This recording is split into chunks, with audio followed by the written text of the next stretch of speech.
Olá todo mundo, eu sou o professor Felipe e hoje eu vou resolver com vocês mais uma questão de mecânica quântica, dessa vez do exame de pós-graduação da UFCG.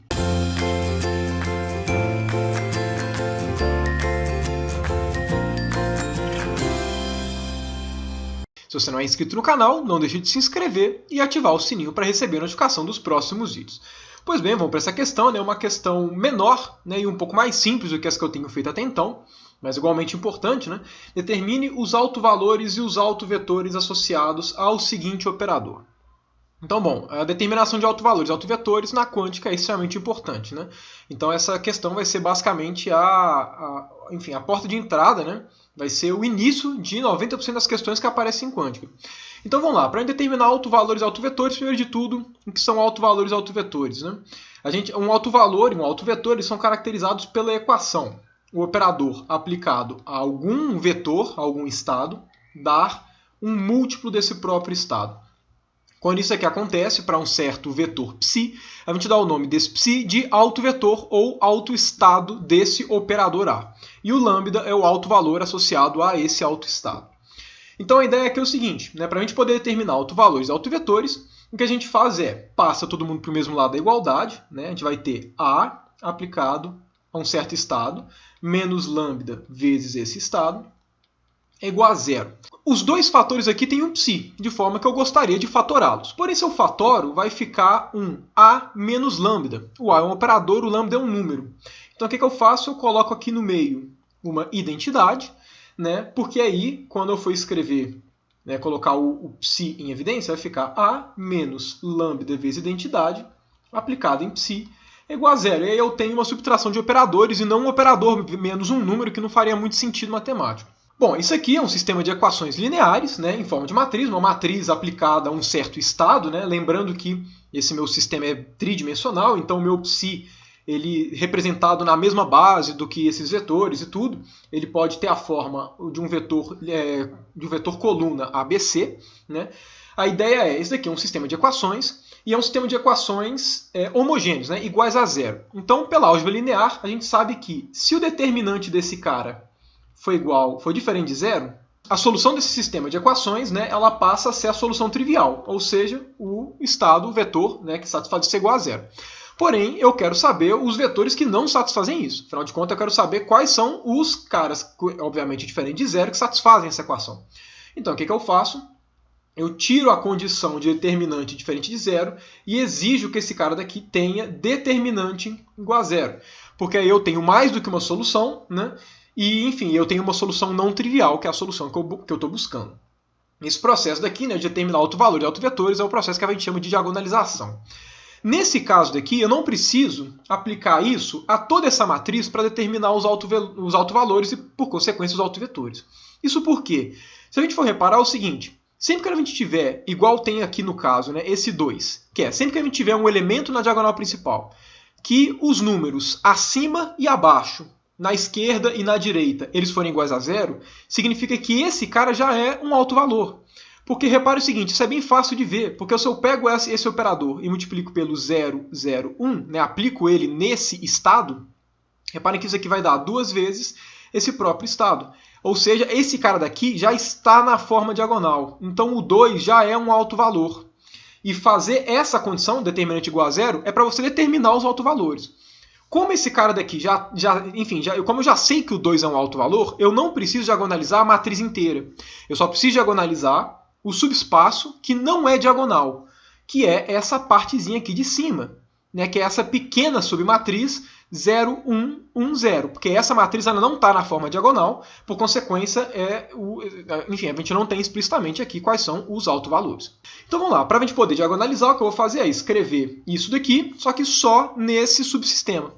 Por consequência, o determinante que eu tenho que tirar é o da matriz menos lambda, 1, 1 e menos lambda. Esse determinante tem que ser igual a zero, que é exatamente esse cara daqui, aplicado a esse subsistema que não é diagonal.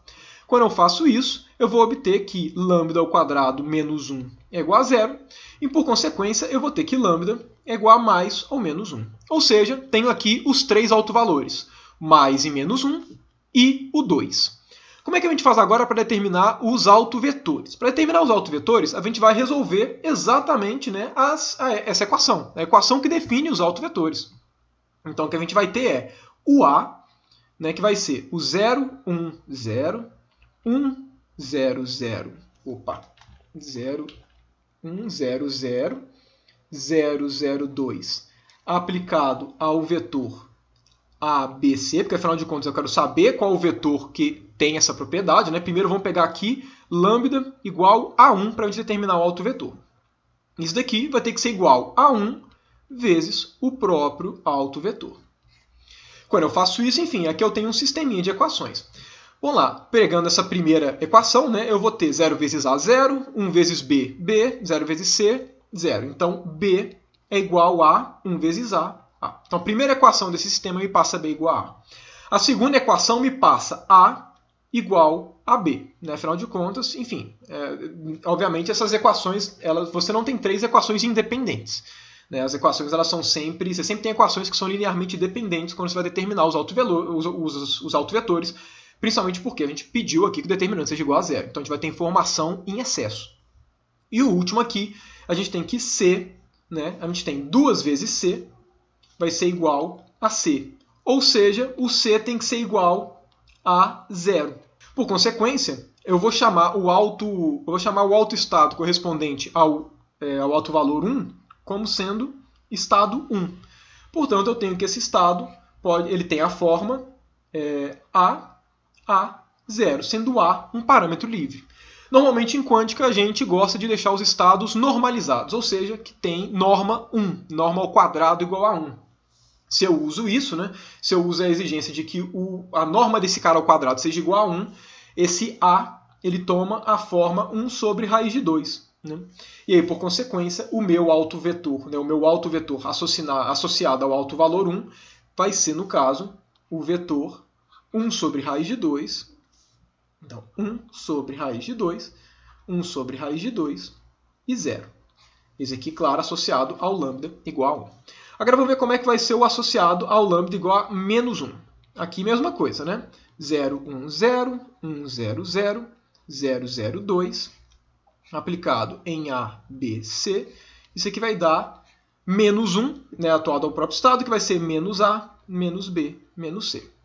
Quando eu faço isso daqui, pelo mesmo esquema, reparem que essa equação de baixo, a de cima é exatamente igual. O que muda é só o resultado do outro lado, que eu vou colocar menos.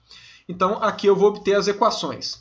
B é igual a menos A é igual a menos B, eu vou ter 2C é igual a menos C. Aqui eu vou ter a mesma conclusão. Vou ter a conclusão que C é igual a zero.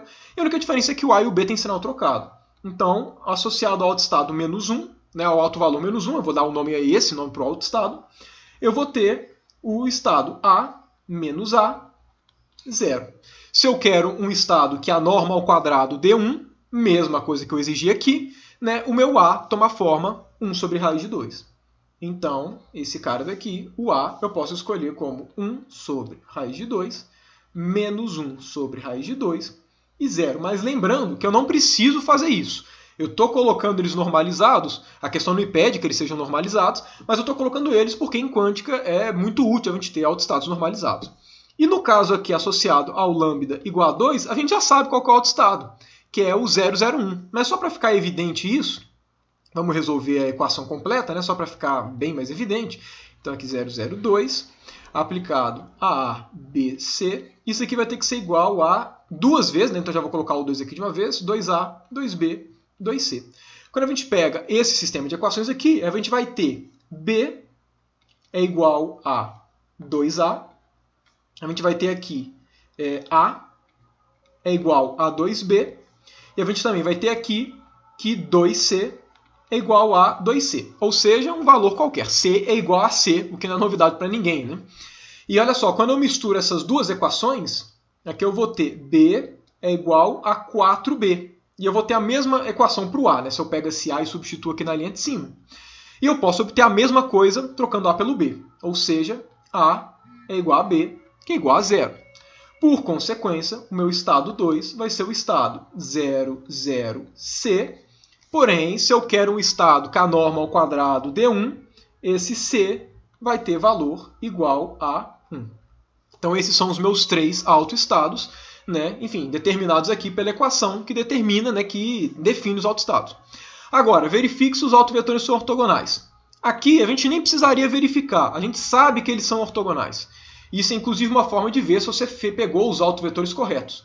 Existe uma propriedade que te fala, o operador, esse operador é simétrico, né? E de forma mais geral é autoadjunto, mas ele é simétrico. Sempre que o operador for autoadjunto, ou seja, ele, complexo conjugado e transposto foi igual a ele, que é esse caso daqui, né? Ou seja, sempre que ele for simétrico com coeficientes reais, é um exemplo de operador que obedece isso, e esse A obedece, a gente tem a propriedade de que autoestados correspondentes a autovalores diferentes são sempre ortogonais. Então, 1 é diferente de menos 1, que é diferente de 2. 3 autovalores diferentes. Por consequência, os autoestados são todos ortogonais. Mas isso é visível, dá para perceber isso. Pelo seguinte, vamos tirar os produtos escalares. Vamos tirar... Opa, aqui não tem autoestado 3 não, né? Vamos tirar o 2 com o 1 e ver quanto é que dá esse produto escalar para ver se são realmente ortogonais. 2 com 1 vai ser 0 vezes 1 sobre raiz de 2, mais 0 vezes 1 sobre raiz de 2, mais 1 vezes 0.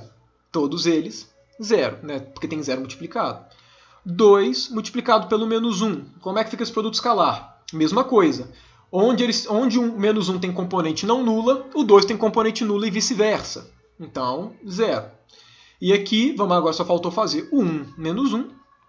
1 menos 1 vai ser 1 sobre raiz de 2 vezes 1 sobre raiz de 2, meio. Mais 1 sobre raiz de 2 vezes menos 1 sobre raiz de 2. Então, menos meio. Isso aqui, igual a 0. Ou seja, eles realmente são ortogonais e verificado, portanto, a letra B. Pois bem, é isso. Espero que tenha gostado da resolução. Se você gostou, não deixe de dar um gostei, né? Se inscreva no canal e ative o sininho para receber os próximos vídeos. E se você gosta de vídeos de divulgação científica, em particular de física, te convido a acessar o meu canal no YouTube, canal iFísica. E também a me procurar, né, lá no Instagram, @iFísica, que eu também faço postagens de temas de divulgação científica, em particular para a física. No mais, é isso. Obrigado pela audiência até aqui e até o próximo vídeo.